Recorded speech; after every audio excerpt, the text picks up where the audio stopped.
단순히 쉬려고 넷플릭스를 켰습니다. 진짜 아무 생각 없이 오늘은 그냥 좀 재밌는 거 보고 싶어서요.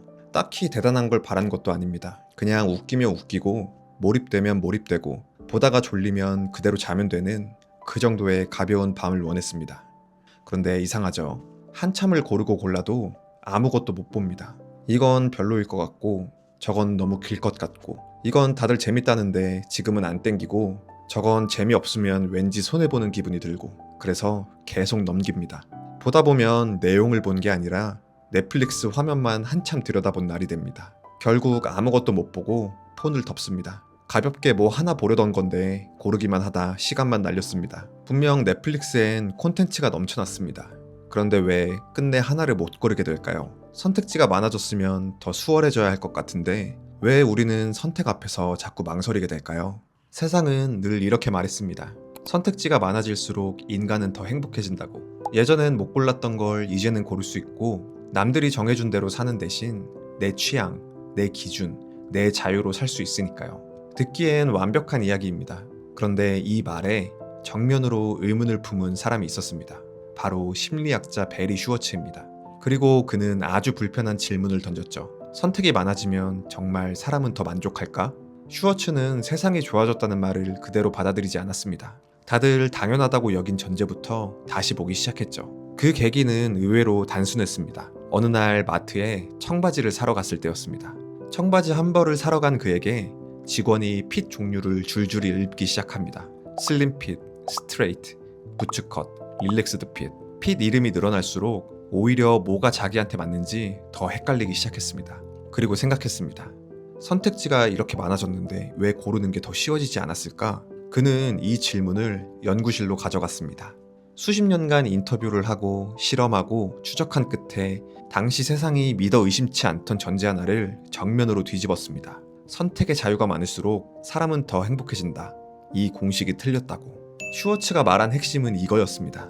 선택지가 많아질수록 우리는 자유로워지는 동시에 실패했을 때 더 이상 핑계댈 곳이 없어진다고. 예전엔 삶의 경로가 어느 정도 정해져 있었습니다. 어떤 직업을 갖고 어떻게 살아야 하는지도 대체로 비슷했죠.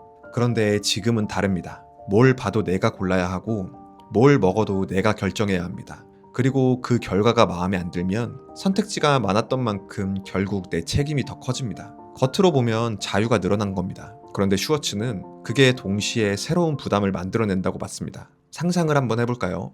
지금부터 여러분은 마트에 잼을 사러 온 고객입니다.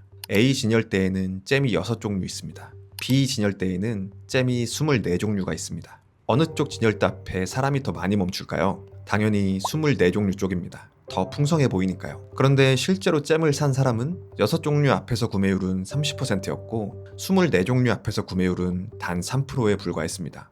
선택지가 4배 늘었는데 실제 구매는 10분의 1이 됐습니다. 이게 컬럼비아 대학교 심리학자 쉬나 아이엔가가 실제로 진행한 잼 실험입니다. 슈워츠는 여기서 멈추지 않았습니다. 그는 한 가지를 더 물었습니다. 잼을 산 사람들 중에서 6종류에서 고른 사람과 24종류에서 고른 사람, 누가 더 자기가 고른 잼에 만족했을까요? 6종류에서 고른 사람들이었습니다. 선택지가 많았던 쪽은 막상 잼을 집에 가져와서도 다른 걸 살 걸 하는 생각을 더 많이 했습니다. 처음으로 잠깐 돌아가 볼게요. 그날 밤 넷플릭스 앞에서 아무것도 못 골랐던 이유, 콘텐츠가 없어서가 아니었습니다. 오히려 넘쳤죠. 그런데 넘칠수록 고르지 않은 것들이 계속 머릿속에 남습니다. 저게 더 재밌었을 수도 있는데 그 생각이 사실인지 아닌지는 중요하지 않습니다. 중요한 건 내가 그렇게 느끼기 시작했다는 겁니다. 그리고 이게 기대치라는 문제로 이어집니다. 선택지가 많아지면 우리는 무의식적으로 이렇게 생각합니다. 이 많은 옵션 중에 골랐는데 당연히 아주 좋아야지. 이렇게까지 고민했는데 최고의 선택이어야 하지. 그래서 결과가 괜찮아도 만족하지 못합니다. 괜찮음이 아니라 최선을 기대했기 때문이죠. 가볍게 보려던 영화 하나에도 괜히 기대가 커집니다. 그러니 조금만 덜 재밌어도 바로 실망이 커지는 거죠. 결국 사람은 두 가지 방식으로 동시에 지칩니다. 고르기 전에도 고르고 나서도. 우리를 마비시키는 건 선택지의 개수가 아닙니다. 진짜 문제는 이겁니다. 선택지가 많아질수록 결과에 대한 책임이 온전히 나에게 돌아온다는 것. 24개 중 하나를 골랐는데 맛이 없으면 내 잘못입니다. 23개나 더 있었으니까요. 6개 중에 하나를 골랐는데 맛이 없으면 어쩔 수 없는 일이 됩니다. 선택지가 별로 없었으니까요. 슈워츠는 이걸 기회비용의 심리적 팽창이라고 불렀습니다. 선택지가 늘수록 내가 고르지 않은 것들이 머릿속에 남는다. 그리고 그게 지금 내가 고른 것의 만족을 깎아내린다. 만족은 최고의 선택에서 오는 게 아니라 선택한 것을 어떻게 받아들이느냐에서 더 많이 온다. 이 말이 중요한 이유는 우리가 지금까지 만족의 원인을 바깥에서만 찾고 있었기 때문입니다. 더 좋은 옵션, 더 완벽한 결정, 더 후회 없는 선택. 그런데 그렇게 고르기 시작하면 끝이 없습니다. 완벽한 선택은 거의 없고 대부분의 선택은 고른 뒤에 어떻게 받아들이고 어떻게 의미를 부여하느냐에 따라 달라집니다. 그러면 이게 우리 일상에서 어떻게 반복되는지 한번 보겠습니다. 콘텐츠를 고를 때 일반적 인식은 이렇습니다. 볼 게 많으니까 좋다. 취향대로 보면 된다. 그런데 숨겨진 진실은 다릅니다. 콘텐츠가 많아질수록 우리는 즐기기보다 선별을 하게 됩니다. 오늘 밤을 그냥 낭비하면 안 돼. 이 짧은 자유시간에 제일 재밌는 걸 골라야 해. 그러다 정작 보는 것보다 고르는데 시간을 더 많이 쓰게 됩니다. 새로운 관점은 이겁니다. 중요한 건 최고의 작품을 찾는 게 아니라 적당한 시점에서 고르기를 멈추는 겁니다. 미리 볼 것만 3개 정해두거나 고르는 시간을 10분으로 제한해도 좋습니다. 물건을 살 때 어떤 물건 하나를 사려 해도 가격 비교, 리뷰 비교, 성능 비교, 디자인 비교, 검색하다 보면 물건을 산 건지 정보를 수집한 건지 헷갈릴 정도입니다. 정보가 많을수록 현명한 소비를 한다고 생각하죠. 어느 정도는 맞습니다. 그런데 그게 일정 선을 넘으면 선택에 도움이 되기보다 오히려 망설임만 늘어납니다. 계속 찾아보는 진짜 이유가 더 좋은 선택을 위해서가 아니라 나중에 후회했을 때 스스로 덜 원망하기 위해서일 때가 많기 때문입니다.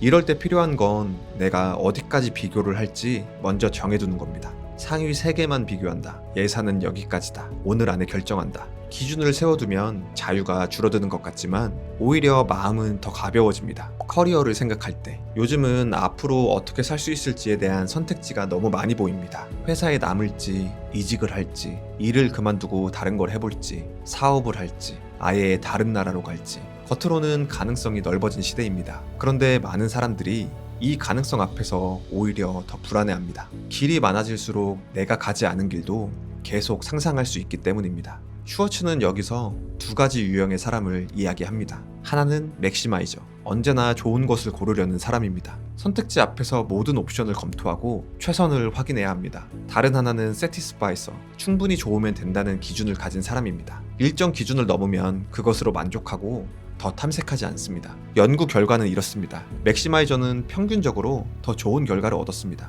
그러나 행복도는 세티스파이서가 훨씬 높습니다. 최선을 추구할수록 고르는 과정이 더 불안해지고 고른 뒤에도 후회가 더 오래 남기 때문입니다. 인생의 선택은 정답을 맞히는 시험이 아니라 어느 정도 포기할 것을 받아들이는 훈련이기도 합니다. 이 길을 가면 저 길은 닫힙니다. 그건 실패가 아니라 선택의 원래 구조입니다. 슈워츠의 조언은 이겁니다. 최선을 찾으려 하지 말고 충분히 좋은 것을 찾아라. 이건 포기가 아닙니다. 선택지가 무한할 때 최선을 선택하는 일도 불가능에 가깝습니다. 아마 오늘 밤에도 우리는 뭔가를 고르게 될 겁니다. 뭘 먹을지, 뭘 볼지, 어디에 시간을 쓸지. 그럴 때마다 이런 생각이 자연스럽게 따라붙습니다. 이왕이면 더 좋은 걸 골라야 한다. 후회하면 안 된다. 잘 선택해야 한다.